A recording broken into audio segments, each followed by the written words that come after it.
हरि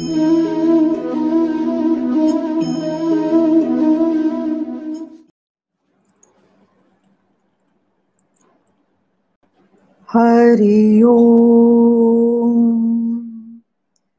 समस्त जन कल्याणे निरतं करुणामयं नमामि चिन्मयं देवं सद्गुरुं ब्रह्मविद्वरम्। वसुदेवसुतं देवं कंसचाणूरमर्दनं देवकी परमानन्दं कृष्णं वन्दे जगद्गुरुं। कृष्णं वन्दे जगद्गुरुम्।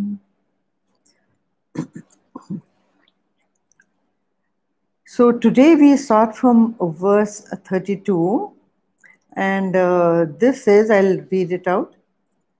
यदृच्छया चोपपन्नं स्वर्गद्वारमपावृतं सुखिनः क्षत्रियाः पार्थ लभन्ते युद्धमीदृशम्. Okay, it says, happy indeed are the Kshatriyas, O Partha, who are called to fight in such a battle that comes of itself as an open door to heaven. Comes of itself, right? So this thing that comes of itself, it is a chance that comes your way, he says. That means you do not start the aggression. It has been forced on you by others. And this is very important. But he says, happy indeed are the Kshatriyas.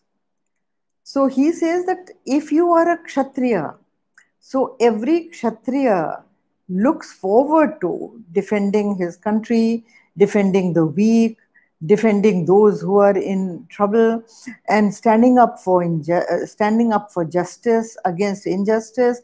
So every Kshatriya is happy doing that.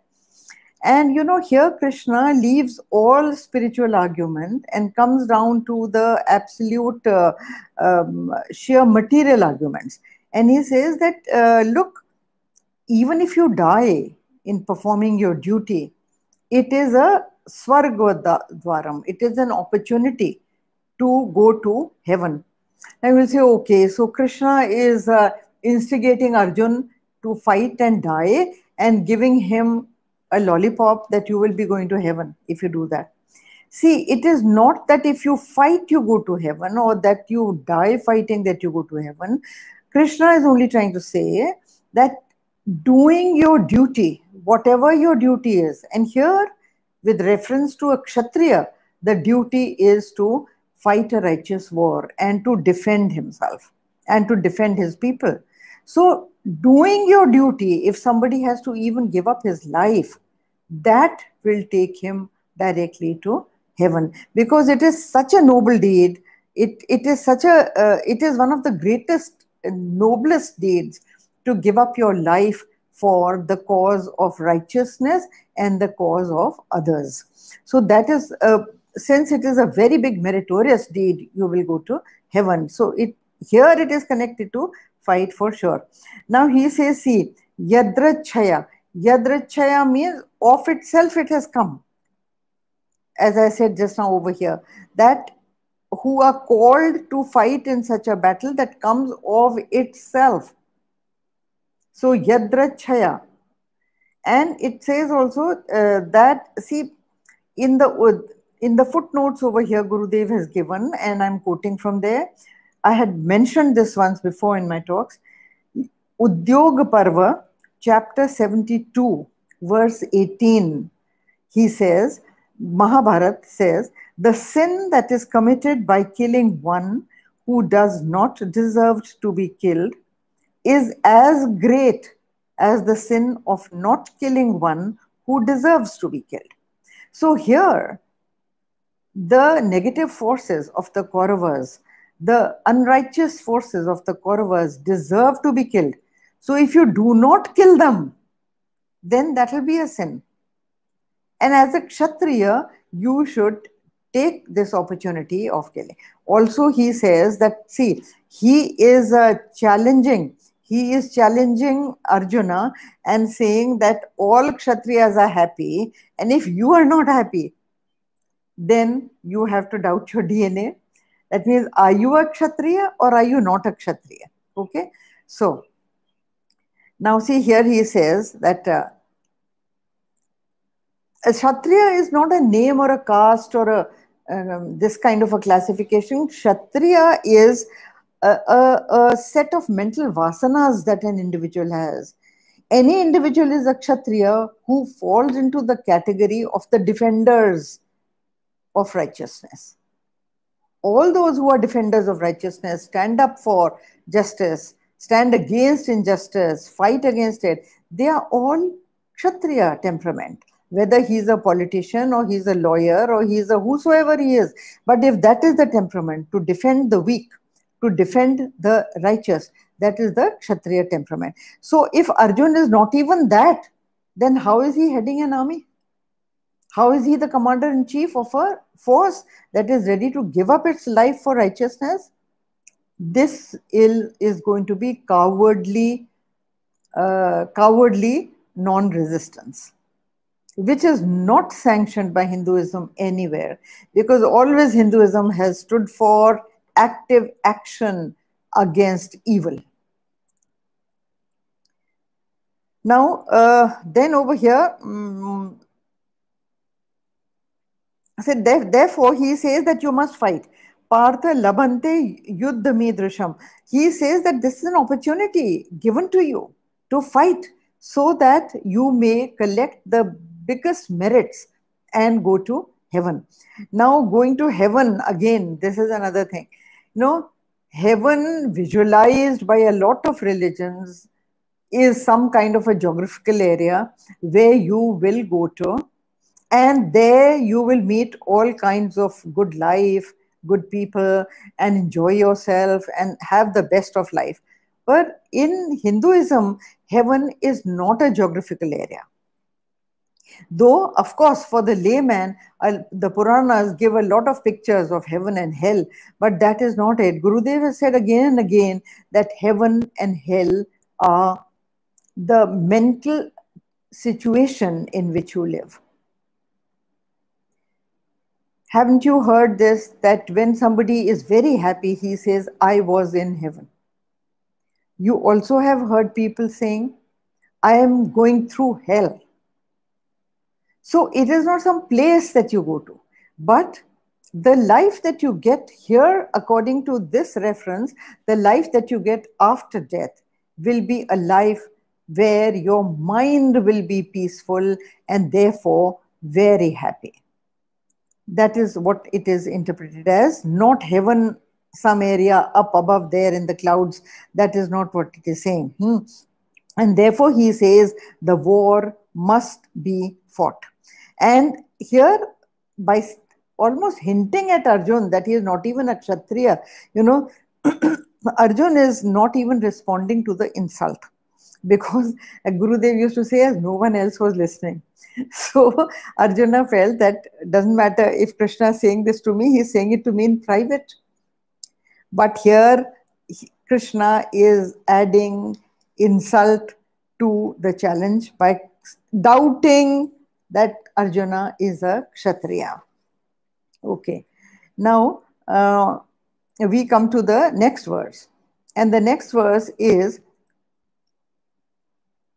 अथ चैत्वम् इमं धर्म्यं संग्रामं न करिष्यसि ततः स्वधर्मं कीर्तिं च हित्वा पापमवाप्स्यसि. The translation is, but if you will not fight this righteous war, then having abandoned your own duty and fame, you shall incur sin. Okay. Now then, sin is a dicey word, because everybody wonders that what is sin and what is not sin. What is it that makes a sin? What is the touchstone of sin? Now, you see, the sin, Gurudev used to say that the sin is not in the action, but in the reaction, in your own mind. Action is itself neither good nor bad, but whatever intention you perform the action with determines whether it is a sin or it is not a sin. To give you an example, there is a soldier who kills, yes, but you decorate him after the war for how many soldiers he killed. That is also killing. Okay. Now, a judge also orders killing, isn't it? Hang by the nose till dead is the sentence he pronounces. So, is the judge a murderer? No. In fact, you honor the judge, you respect the judge, you call him your lordship, you call him your honor, isn't it?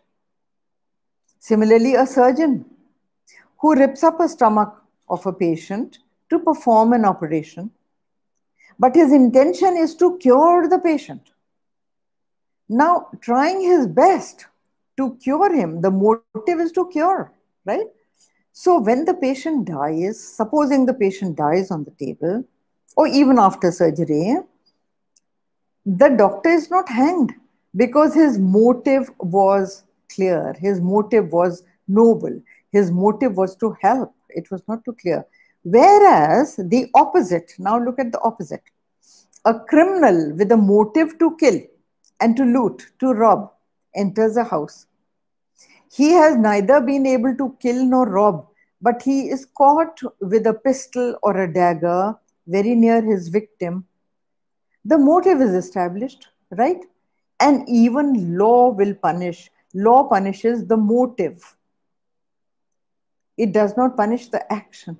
Because see, if I always give this example of a child, if a child by mistake, he is standing on the terrace and by mistake he drops something he was playing with in his hand and it hits the head of somebody who was walking down below. That person dies. You cannot blame the child for murder. He did not intend to murder. It's an accident, right? So, of course, you will help the person and the family, but you cannot blame the child for death. So, sin, the action itself is not the sin. Okay? Every action has an equal and opposite reaction. So, the motive in the mind of the doer will bring back the result of that action. Here, he is saying that Arjun will incur sin if he runs away from his duty.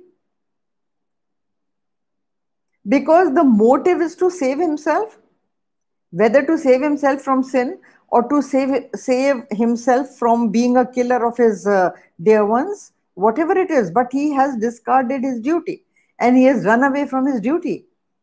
So, a deserter from a war is never looked upon as a noble person. He is always looked upon as a shameful coward. Right now, so here he says it will be a sin. Also, again refer to that same that I just quoted to you.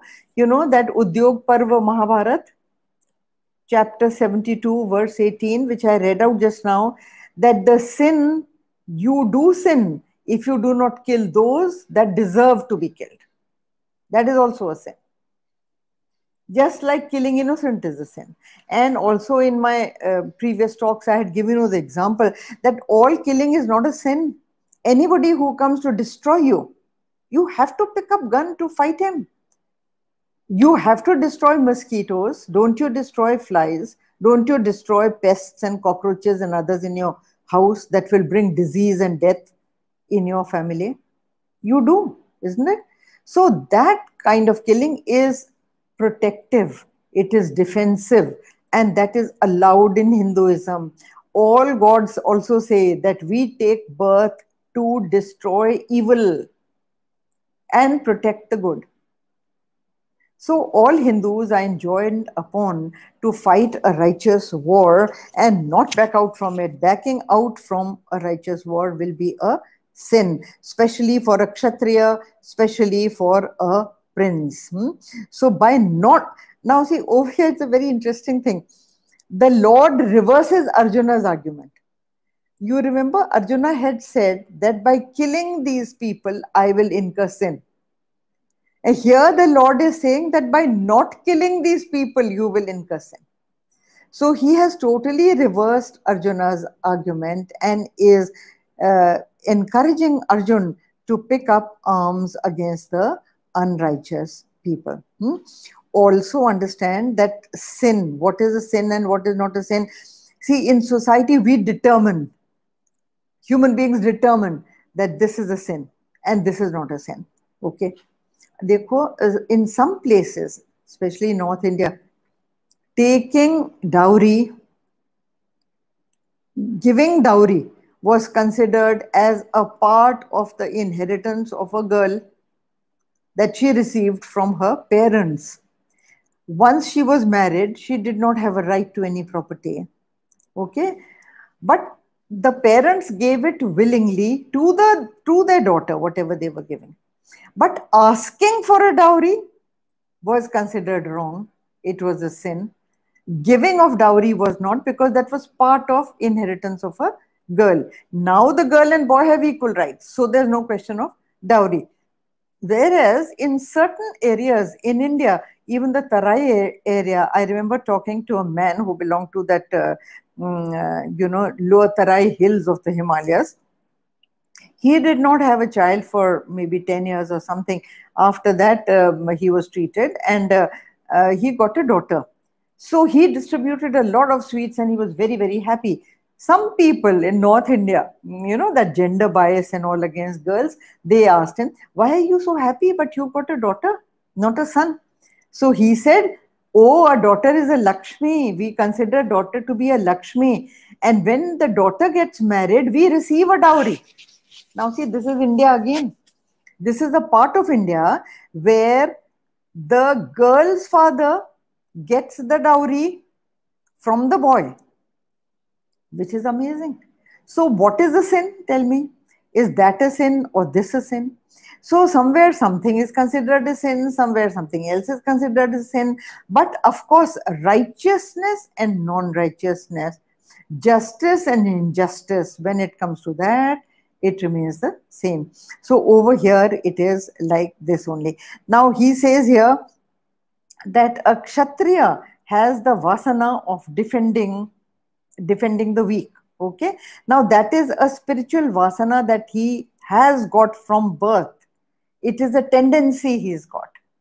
So he will get up and fight and he will do that. If he is not doing it, then he is not a Kshatriya.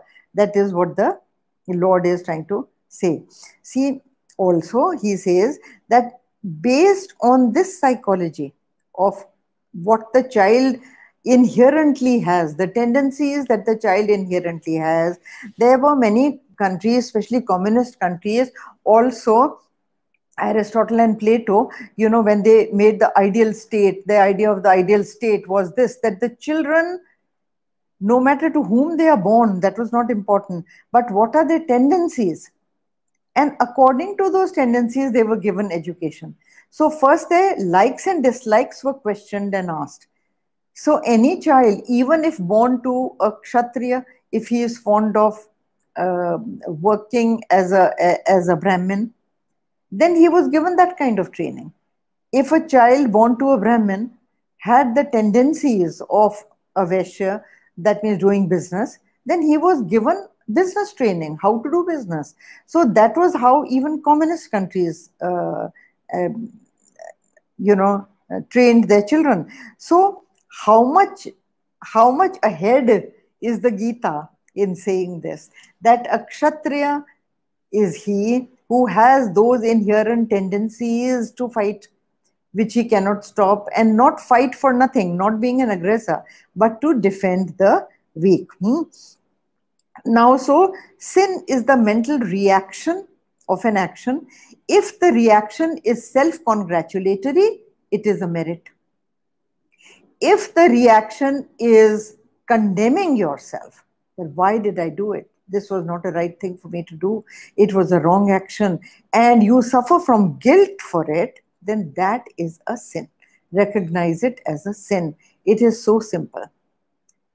Recognize that as a sin, which brings in a reaction of guilt and contempt for yourself, and recognize that as a punya or as a meritorious deed, which is self congratulatory. You suddenly feel very nice, you feel very good, you congratulate yourself that, oh, thank God I did this.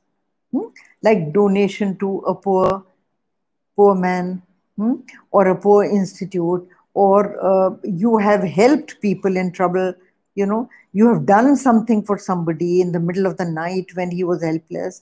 These are all punyas because you will feel good having done it. So it is like that this is a scientific thing, punya and papa. It is that based on the law of every action has an equal and opposite reaction. It also has an equal and opposite reaction in your own mind. So Gurudev used to say that you are not punished for your sins, but you are punished by your sin. Like if you put your hand in fire, the hand will get burnt. It is a law. So if you do a good action, the result of that good action coming into your mind as peace and happiness is the punya that will accrue to you.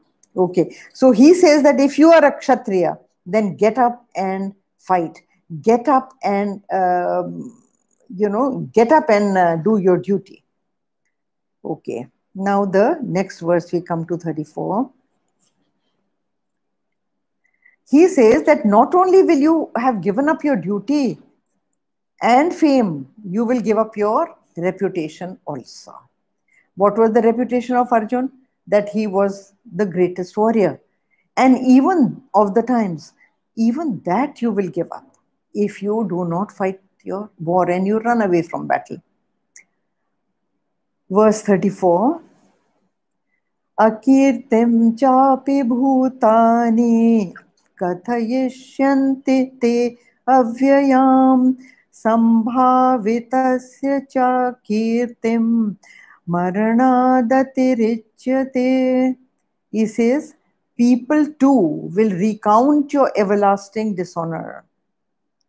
And to one who has been honored, dishonor is more than death.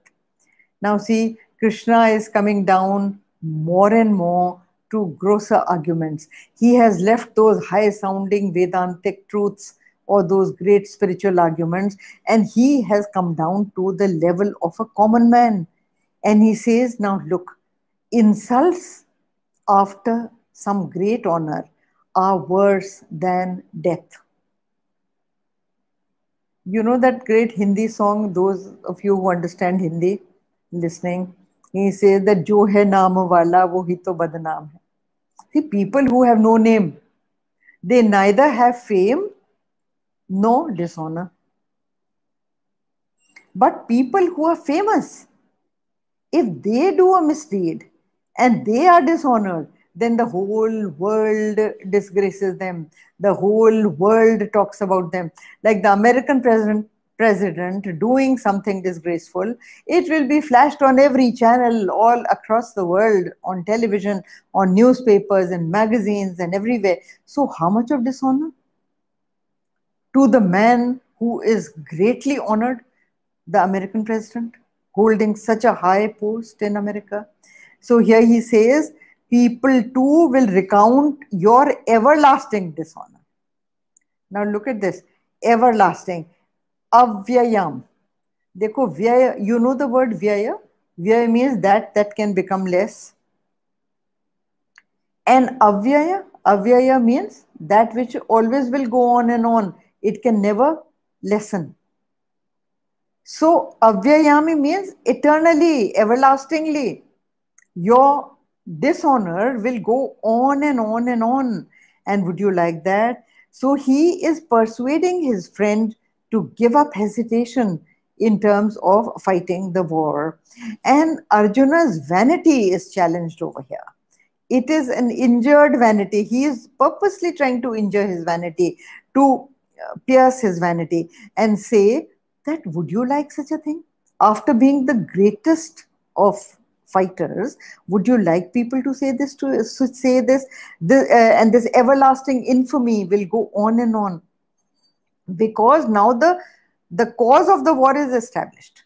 The core of the war cause of the war is unrighteousness versus righteousness. Arjun is on the side of righteousness. So if he at this point runs away from battle, it is a very shameful thing. That means he is not standing up for the right. And he can no way excuse himself from it. So then we come to the next verse. This is 35. भयाद्रणादुपरतं मन्स्यन्ते त्वं महारथाः येषां च त्वं बहुमतो भूत्वा यास्यसि लाघवम्. The verse translates as, the great battalion commanders will think that you have withdrawn from the battle through fear, and you will be lightly held by them who have thought much of you and your heroism in the past. Now see this, and look what he says. He says, the great battalion commanders, this is Maharatha. Okay, Ratha is chariot and Maharatha is a great charioteer. This is one translation. Maharatha also was a title given to a warrior who could fight 100 warriors. This is one interpretation. Another interpretation of Maharatha is that a commander who commands 11,000 warriors, okay, and also has 500 chariots. This was another interpretation of Maharatha. Okay, so Arjun fits into all these because he is the commander. He is the commander of the whole army. And so Maharatha is a compliment that the Lord is giving him and saying that you are such a big commander. And if you run away from battle, if you withdraw from battle through fear, so what are people going to say? And just see, they will laugh and say the great archer Arjun lost nerve. He became a coward. He ran away from battle just before the battle was about to begin. And this is very interesting. Gurudev used to say that your infamy will last forever, forever and ever. And army officers in their mess, officers are decent people, gentlemen, they are called gentlemen. So they will whisper to each other about your misdeeds. But about your cowardice, can you think what the soldiers in the ranks will be talking about? They will be choosing the filthiest of abuses for you. And they will be laughing at you. They will be laughing at your cowardice, considering themselves as much superior to you, who was the commander, who was their commander, or who came on trying to show that he is, that you are the commander. So he says, please don't do this because you will establish a permanent bad reputation for yourself. Next verse. अवाच्यवादांश्च बहून् वदिष्यन्ति तवाहिताः निन्दन्तस्तव सामर्थ्यं ततो दुःखतरं नु किम्. So the second line is a question. And the question is, what can there be more painful than this? Can there be anything more dukhdai? Something that will make you suffer, which will pain you, which will hurt you, than something like this? That after being a commander-in-chief, even soldiers are laughing at you derisively. So here also, Krishna is talking to Arjun as a man to man. as an advisor to an army commander that don't do this. See, and he says, and many unspeakable words will your enemies speak. See, avachya vadansha. Avachya vadansha means that which should not be spoken. Even those kind of bad abuses will be hurled at you. And many unspeakable words will your enemies speak, cavilling your powers. Cavilling is laughing at and doubting your capabilities. That is cavilling. So they will question your capabilities. That all that reputation that Arjun had, was it true? Was it even true? No, he must have always been a coward. Just because he was born a prince, he has got this opportunity to command an army, not because of his capability. So look what will happen to you, Arjun, if you at this time run away from battle. And he says, and many unspeakable words will your enemies speak, cavilling your powers. What can there be more painful than this? So see, now Arjun has slowly started reacting to the arguments he's giving, because after all, Arjun was a Kshatriya. And he had come here to fight the war. You know, even till the night before, he has come only to fight the war. It is only the psychological seed put in his mind by Dhritarashtra one day before the battle that has caused him to panic. So, see, what you think of, the people you associate with, is very important. Sangat, what is called in Hinduism as Sangat. Sangat means the people you associate with. Because somewhere or the other, through their talk, they are able to infuse ideas into your mind. They are able to plant ideas into your mind that can be dangerous. And your behavior then gets conditioned by those ideas the moment the opportunity is ripe. Till one day before the battle, Arjuna was ready to fight. He was, in fact, very eager to fight. He was eager to win back his kingdom, to take revenge for the insult to Draupadi and all the injustice that was done to the Pandavas. He was ready for that. And he said, I will go in battle. Even when the messenger came from Dhritarashtra, he answered him back saying, you can say whatever you like, but I am going to fight the war. And it is the messenger who put this into his mind, that when you fight, you will be killing your teacher. How can you kill your teacher? It's a sin. He also told him that you will be killing your cousins. They are your brothers. They are your blood brothers. Also, the great Bhishma Pitama, in whose lap you have played as a kid, as a child. That great revered Bhishma Pitama. So how can you do this, Arjun? Now, at that time, Arjun was still determined. And that is the reason he came to the battlefield, to fight the war. Even till the time he told his charioteer, Krishna, that drive my chariot right into the middle of the forces so that I am able to see who all have come to fight with me. And when his chariot was driven right in the middle, he saw all the people, and Arjun panicked. He panicked, one, that the forces are much larger than the Pandav forces. There are many kings that are aligned over there with the Kaurav forces who are going to fight against Arjuna. Then there are warriors like Karna, who was not only his match but better than him. Even Krishna has told, when Arjun ultimately kills Karna, Krishna told him that this is the only opportunity you have to kill Karna. Otherwise, you can never defeat Karna. So Karna, the great warrior, was there. Then his own teacher, who must be much better at war and must have many tricks up his sleeve in battle, which Arjun may not be knowing. Then Bhishma Pitama, also a great warrior. So these were the main ones, and there were many more. So seeing all those, Arjuna panicked, and after seeing them, suddenly that seed that was planted in his mind had come up. And when that seed came up, and it suddenly sort of took form of a huge cowardly thought, the thought of deserting from the battle and running away.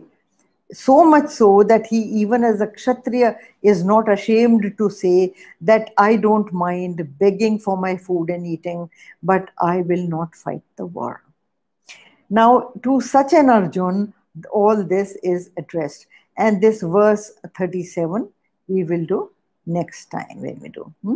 So, ॐ पूर्णमद पूर्णमिदं पूर्णात् पूर्णमुदच्यते पूर्णस्य पूर्णमादाय पूर्णमेवावशिष्यते हरि ओम श्रीगुरुभ्यो नमः हरि ओम